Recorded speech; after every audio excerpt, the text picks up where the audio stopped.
Ladies and gentlemen, I'm Ed Brown.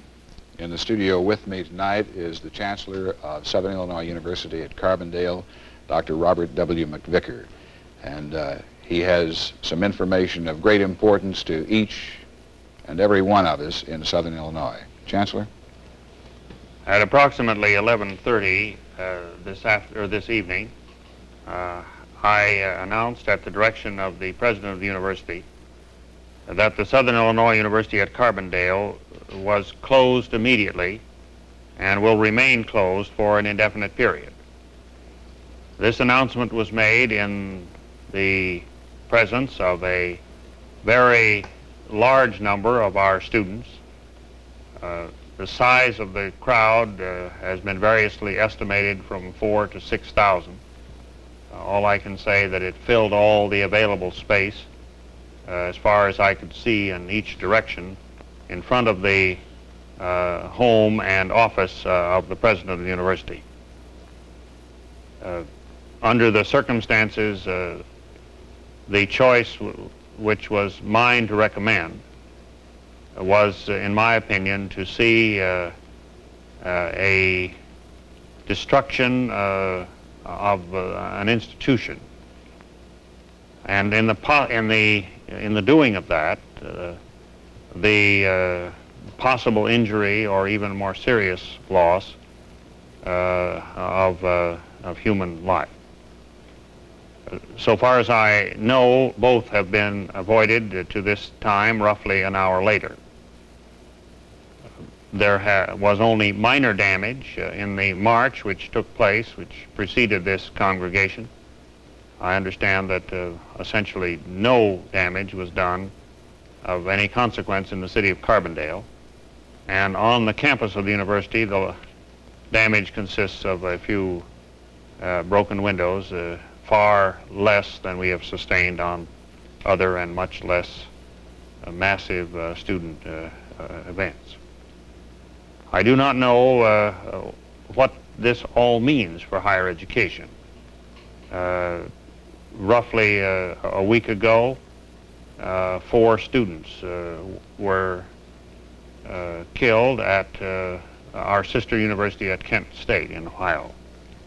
And from that moment to the present, all of higher education in America, but especially this university, which has so many characteristics in common with Kent State, has been in enormous turmoil. We now join Kent State in being an institution without a current program in operation. We saved the fabric of the institution in terms of its physical plant from what I am absolutely convinced would have been a massive destruction. And we avoided, I trust, any serious injury to human life. But I'm not sure that we have not, in this process, wreaked a very great havoc on the institution, which is the university. Because we now have an institution deeply divided between those who felt that by this action an expression of profound feeling about something that really was not related to the institution could be released.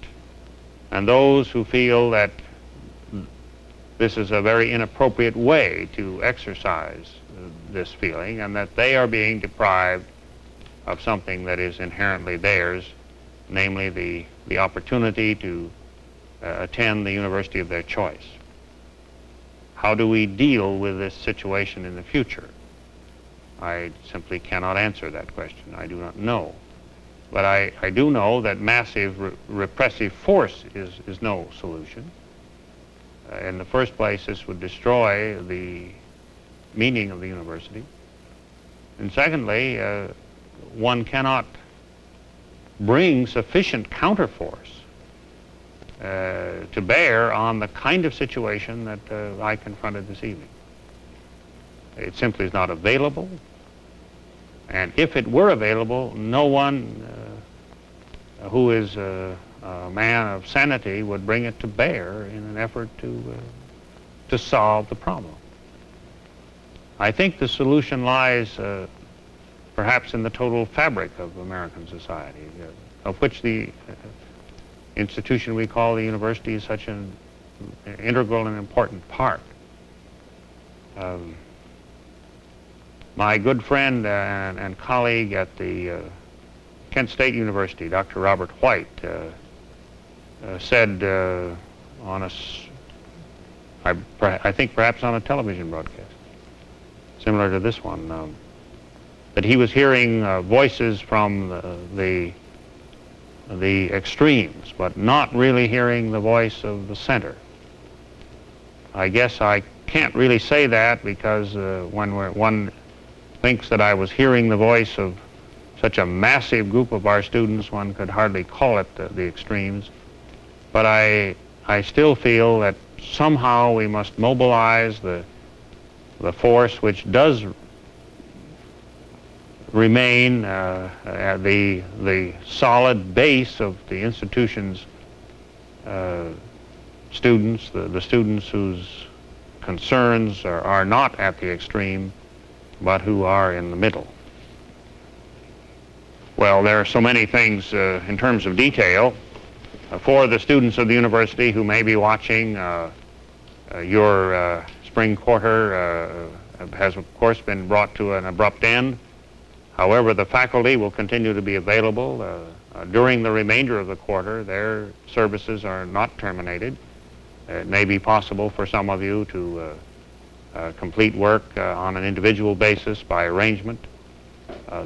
The formal program of the university is closed, but we certainly are not ceasing to carry forth the work of the institution in many ways. I'm sure that graduate students in laboratories and in other ways will be carrying on their work. The wind down of a typical quarter, of course, normally takes place during the final examination week and immediately thereafter. This will be a different kind of closure, but textbook rental services will be receiving books. We will, in due time, acquire from instructors grades and be reporting to students grades earned on the basis of the performance to the time the university took this action. Chancellor, I've been asked just in this past hour a multitude of questions, and I know that some of them,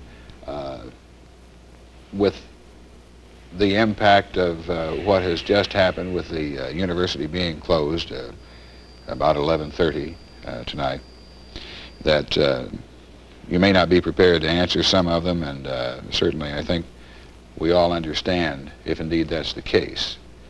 I've had some veterans ask as to whether or not this means that their veterans' educational monies will continue, as to whether or not certain civil service people will continue to be employed and so on. Is it premature to ask about questions like that? Well, it certainly is premature to ask questions with such specific detail. Certainly the action taken here at Carbondale with respect to reducing the length of the term is not unique. This has a substantial number of precedents already this spring in a number of institutions, including some very prestigious ones. So I would presume that the Veterans Administration has already made a decision about what is an appropriate action in that regard. I thought I made it clear that while the university is closed insofar as its academic program is concerned, it is not going to close as an institution of higher education in its other aspects of its work. The very people who were urging that it be closed as a means of achieving one objective are often the same people who are most anxious to see the university become involved, as it historically has been, in the field of public service. So our public service programs, our research programs, our library activities, our publicity and publications programs, all of these will I'm sure, continue to go forward. And there may well be temporary employees whose services are no longer needed. Certainly student workers may find it impractical to remain in the university city and to continue to function in the setting of the university. But our people who serve on a continuing basis will have their contracts honored till the end of the year. In essence, then, with the closing of the university, the students are non-students. Well, they're on leave. I think this is our attitude toward students. Between quarters, they are still students of the university, but they are on leave from their formal classwork. This would obtain during this period as well, that the student would remain a student, but not a student who is actively pursuing a program of instruction. He's on leave of absence. In your conversations with the students this evening, may I say, one does not engage in conversations yes, with, in the usual sense of that word, Pete, with 4,000 or 5,000 people assembled. One interacts, one relates, one feels, one hears the tremendous sound of the numbers of voices, and in some instances in a rhythmical chant, and in other cases just as an enormous, overwhelming sound if you're right in the middle of it. So let me just yes, say, I don't remember now what the word was. converse. Converse. One does not converse. One communicates. Perhaps very difficultly. One person with several thousand, that's a little difficult to do. Very fortunately, quite effective, apparently, electronic megaphone. And one is communicated with in a very real way. One of the interesting things, Pete, I think that maybe the people would like to know is that people said, well, were you afraid? And this is one of the very interesting things about all of this business. I have never been really concerned. I have never felt that anyone was personally antagonistic to me. They wanted me to do something as a university officer, but in the process of doing this, I never felt they had any basic fundamental antagonism to me as a person. And many of them were very concerned about my safety. They kept saying, well, why don't you get out of here, and we'll take you away. Well, once on all the occasions when I've been with these large groups of students, I have had no personal effort of, particular desire to get away. I mean, the people wanted to see me. They did want to talk to me. They wanted to ask a question, or they wanted almost, in some cases, to touch me or shake my hand or something. Well, that's an aside. I have a strong feeling that many of the people of Southern Illinois have a great deal of confusion in their minds about what or why students who attend an institute of higher education by their own free will and by their own expense, at their own expense, would want to close the institution. Well, very clearly, this action is not a rational one. It doesn't make any sense, and therefore, to those of you in the television viewing audience, don't try to make it logical and rational, because I don't believe it is. I think it's emotional. I think it is an effort to use the university as a symbol, a means of demonstrating a profound feeling, which in this particular institution, be from Wednesday through Thursday, and then through a period of forced quiescence, really, by curfew and by other means, really then exploded this evening. This was a quiet day on the campus, as days go. We had a small gathering in front of the library this morning. Was not one much bigger one.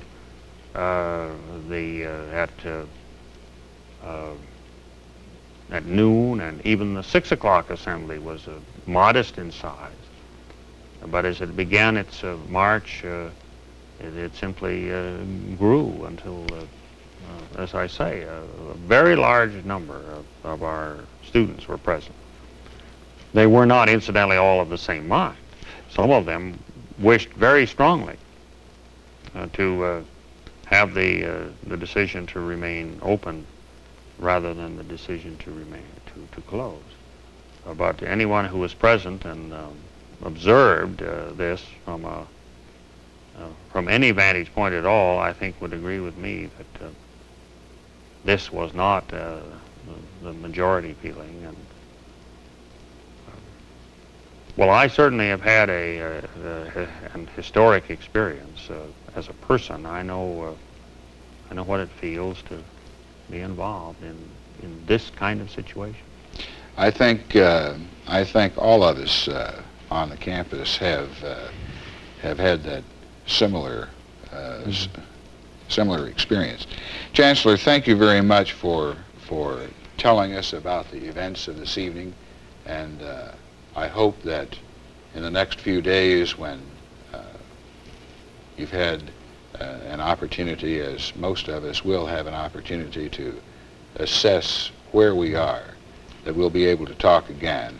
Well, I hope so too, and I do want to say to the many students of this university whose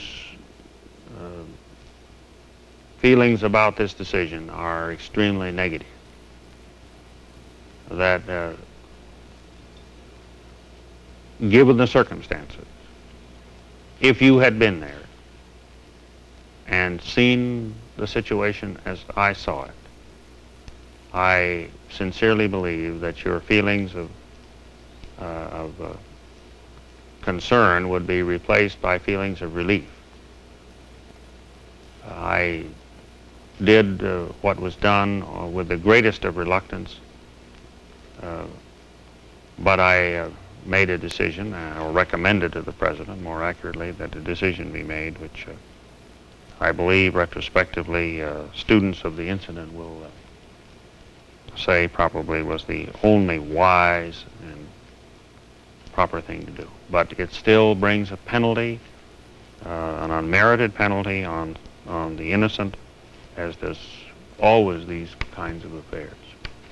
Thank you very much, Chancellor. Ladies and gentlemen, you have just heard Chancellor Robert W. MacVicar of Southern Illinois University at Carbondale explaining and telling about the events of this evening which brought about the closure of Southern Illinois University. Thank you very much for being with us.